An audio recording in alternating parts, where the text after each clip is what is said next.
This video is brought to you by AccraGhana.com, a website that is dedicated to the capital city of Ghana, Accra, located somewhere in the west coast of Africa. The topic of this category is power. I want you to imagine that you own a factory in Accra and you have employees. The employees have families and their families rely on them, and your employees rely on you, and you need to operate 24 hours a day.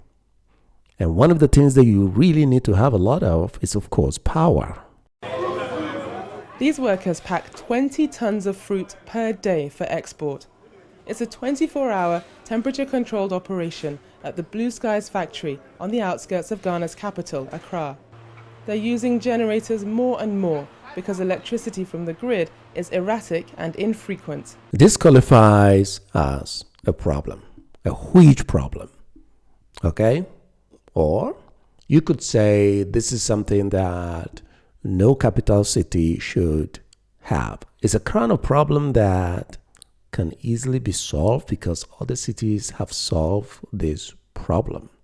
Now, if you own a factory in Ghana, is this what you can expect?